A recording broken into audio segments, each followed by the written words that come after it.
going on, everybody? My name is Johnny Bandon. In today's video, we're going to be going over domain 2.3, explaining the various types of vulnerabilities on our systems and that could affect our enterprise. So this is going to continue our series of videos going over the Security Plus SY0-701 exam. So let's go ahead and get started. Let me get my face out of the way and we'll get right into it. Okay, so domain 2.3, explain various types of vulnerabilities. So during this, we're probably going to do 3 videos. During these videos, we're going to cover various different vulnerabilities. So we have application vulnerabilities. We're going to go talk about operating system based and web based. That'll be one video. Then we'll talk about hardware, virtualization, cloud specific, and supply chain vulnerabilities. And then we'll finish going over cryptographic, misconfiguration, mobile device vulnerabilities, and of course, everyone's favorite, zero-day attacks. So let's go ahead and get started on our first set of objectives. So the first thing we're going to talk about is memory injection vulnerabilities. So memory injection vulnerabilities occur when an attacker exploits a vulnerability within a computer program to insert malicious code into its memory. So how does this happen, guys? Typically, these vulnerabilities are exploited through weaknesses in the software, such as improper input validation, allowing the attacker to inject code. So here with specific memory injection vulnerabilities, it's often going to be injecting code into the data in use. So what are the common type of examples? We have code injection, inserting code that is then executed by the application. This can include shell code or other executable instructions. Some famous examples include malware attacks that use memory injection to bypass security measures. Then we have the impact of memory injection. So memory injection can lead to unauthorized access sensitive data, system compromise, and potentially full control over affected systems. So these attacks can also cause system instability, crashes, and disrupting normal operations. Because if we're attacking the actual memory, we're affecting the compute resource of that system, which allows us to run applications and to run our actual operating system. So why are memory injection vulnerabilities so dangerous? They have a stealthy nature. They're often difficult to detect because they don't leave any files. They reside in memory. So we don't actually get files in our storage. They can easily bypass security measures. So memory injection can circumvent traditional security measures like antivirus software that's just scanning for files and like doing signature based. So how do we prevent this? So there's a couple of different ways. Obviously, we want to do secure coding practices. So our best practices always have input validation.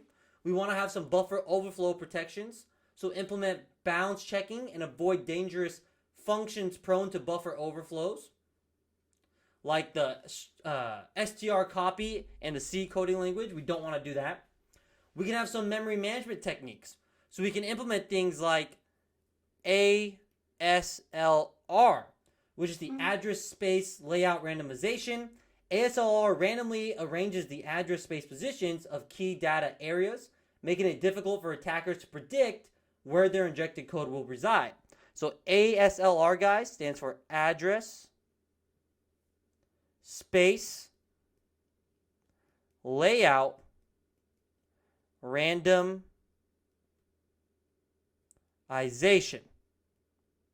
So this can be something that you just configure or you enable on your Windows machines.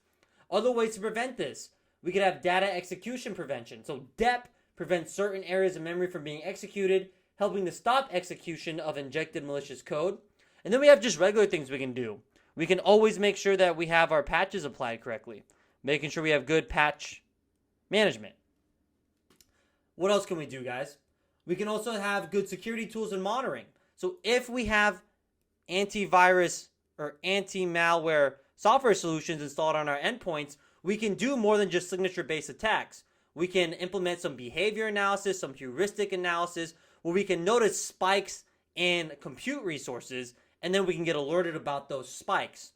And then, of course, education and awareness. So as a security professional, you may be part of a DevSecOps team that makes programmers and developers aware of these possible vulnerabilities and can point them in the right direction on how to do proper input validation and things of that nature. All right, next we're going to go over buffer overflow. So buffer overflow occurs when a program writes more data to a buffer or a temporary data storage than it can hold. So notice our bucket down here at that memory, it's just overloaded, right? So this excess data spills over into adjacent buffers in memory, corrupting or overriding the valid data held in them. So how does this happen? So most commonly, buffer overflows are a result of poor software development practices, such as failing to check the length of input against a buffer's capacities.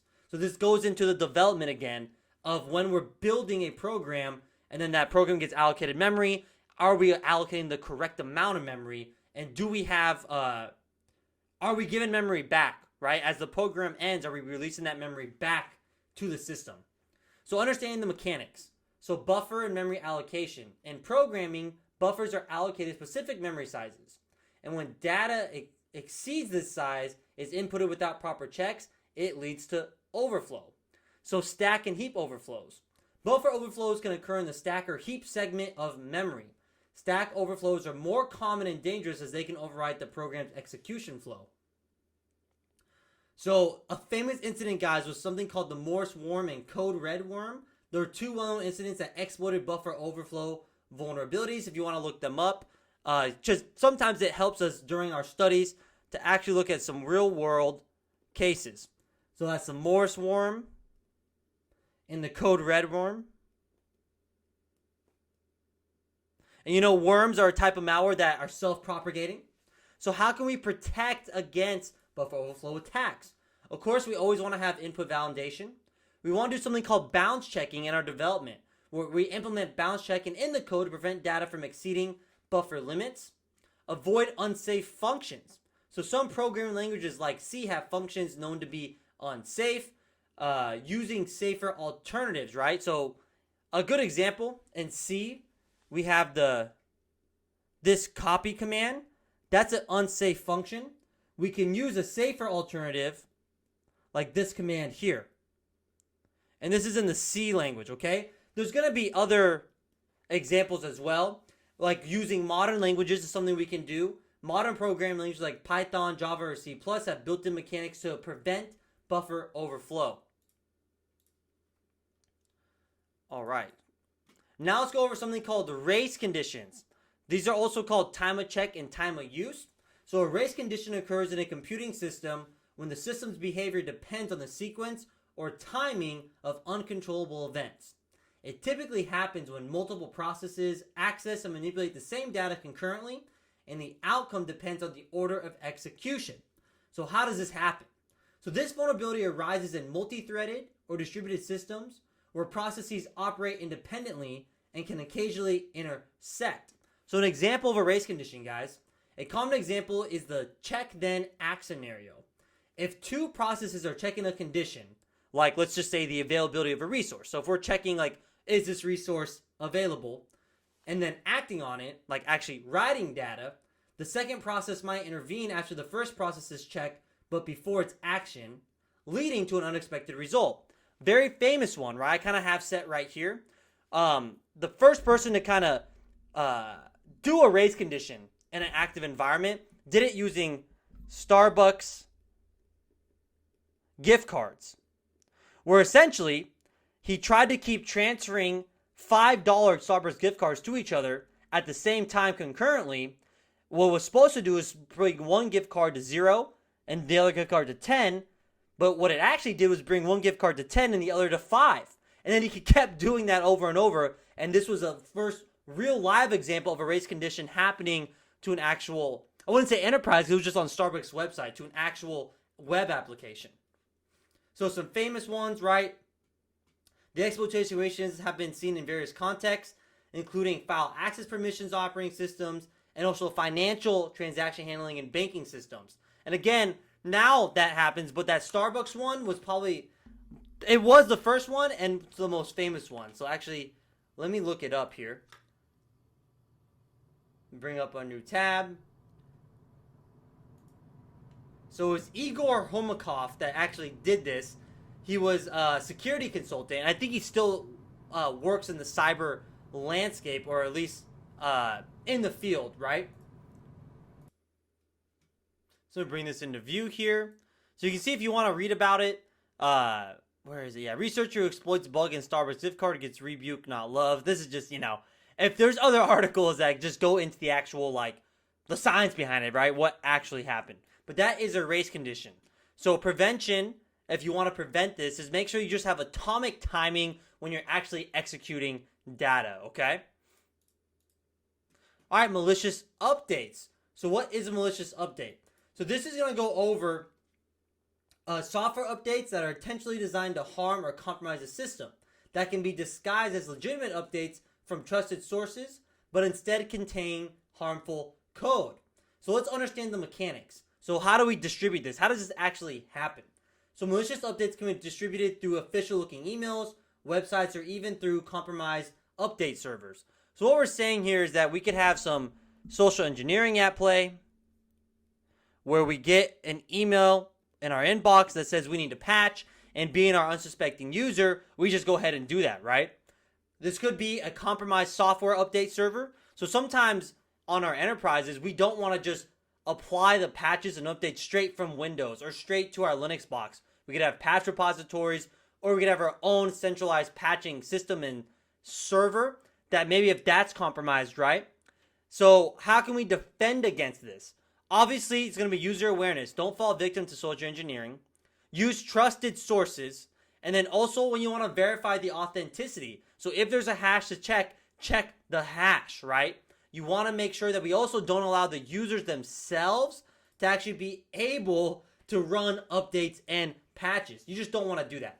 So another way to check for authenticity is obviously digital signatures. Make sure that if you want it signed, if you're in an environment where you believe that a patch from your centralized repository or server isn't signed, don't run it, right?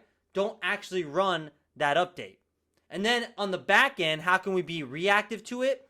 If this does happen, we want to have good monitoring set up, right? If we're doing antivirus, anti-malware software suites on our endpoints, make sure that they're alerting us of some potential malicious activity.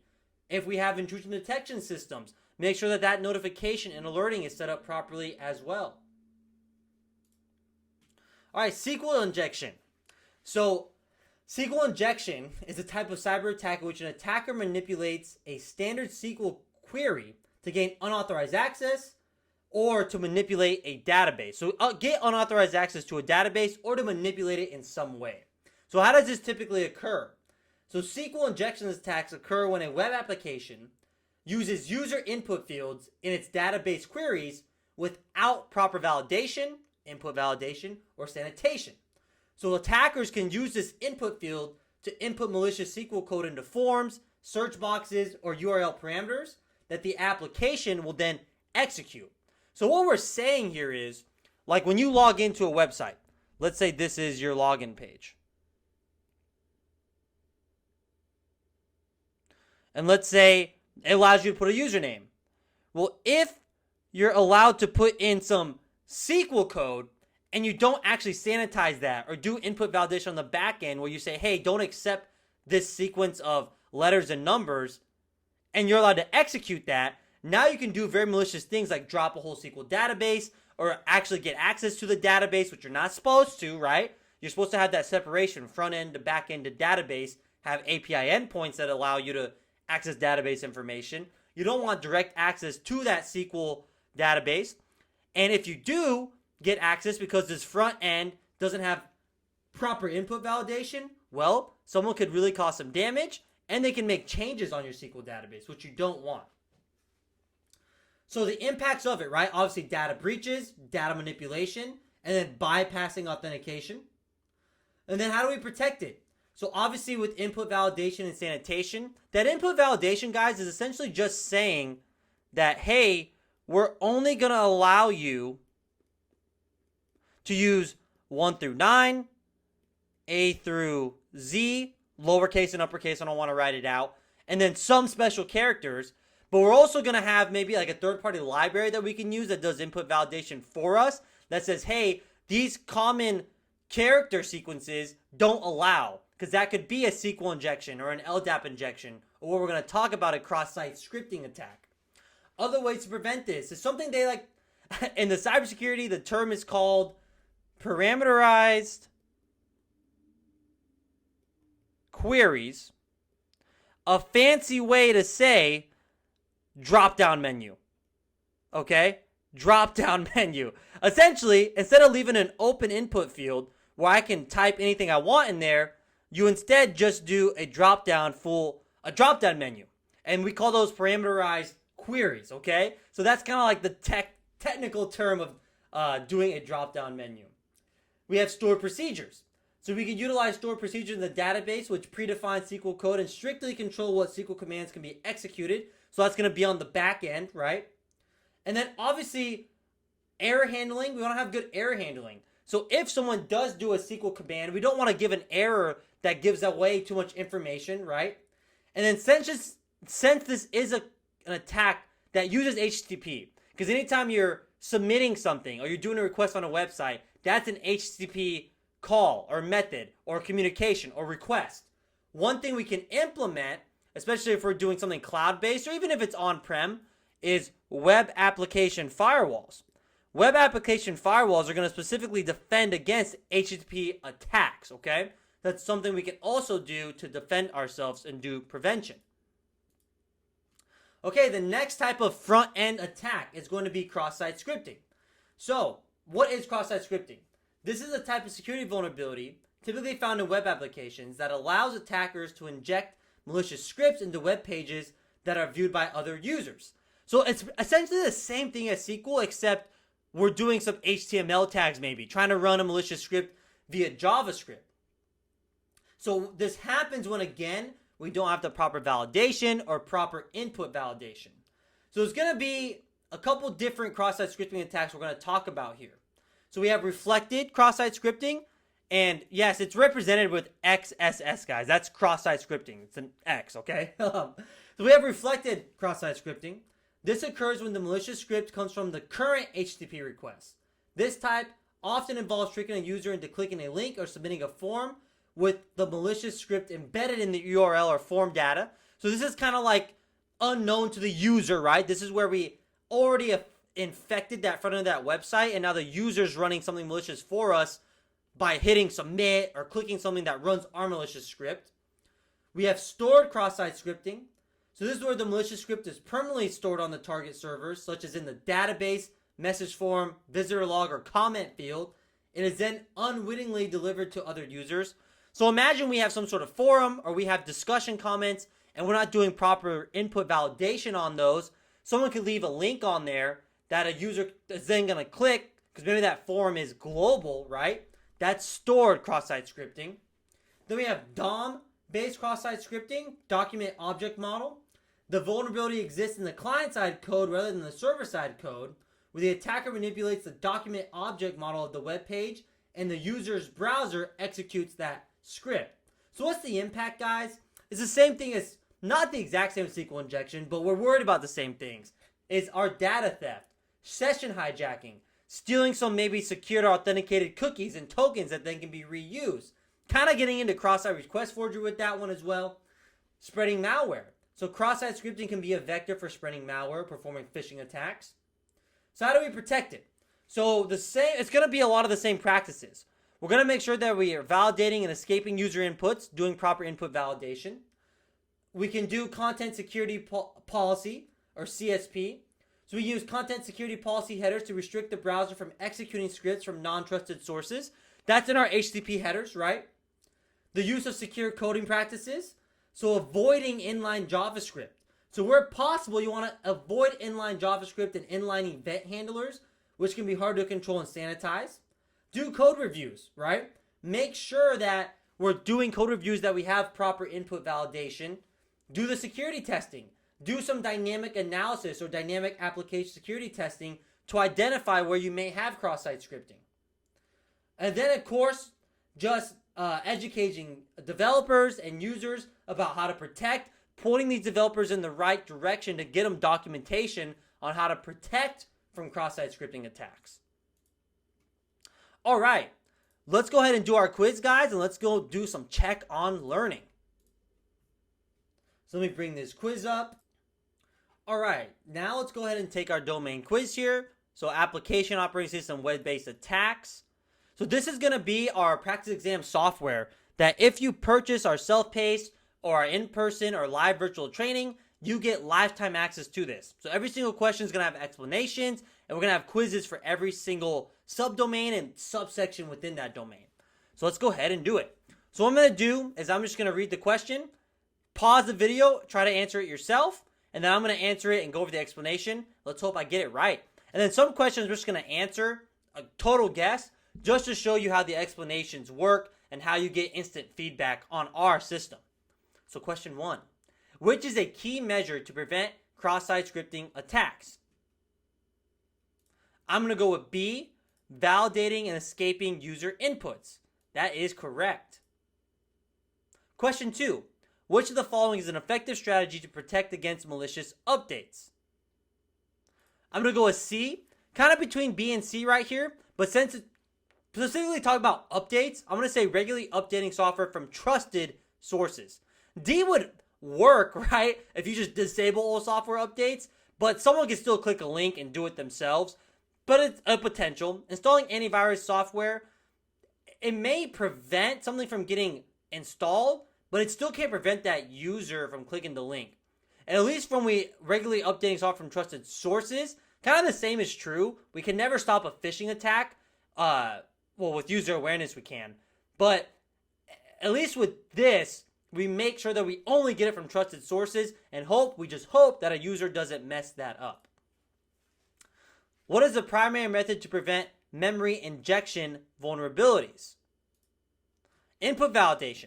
So input validation is crucial in preventing memory injection vulnerabilities.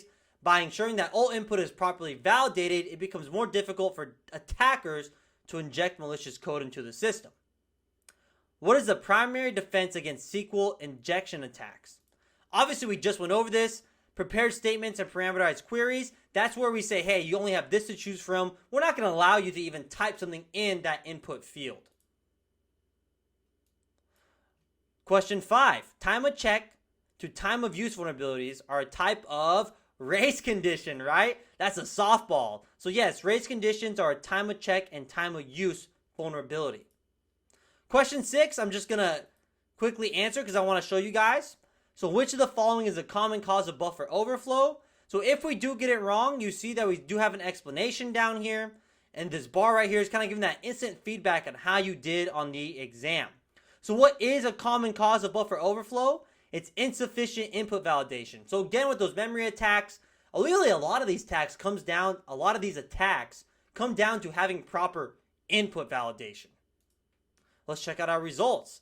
Woo, look at that, guys. So we got an 83%. All right, now let's finish up this section. Let me expand my face here. And let's finish this up. So I want to thank everyone for viewing. Please feel free to like, share, and subscribe. And if you're an active duty soldier, reserve, or National Guard, you can get this certification training for free by using your Army Ignited tuition and credentialing assistance. If you want to learn more, click that link down below in the description. And again, thank you for viewing, and don't forget to smash that like and subscribe button.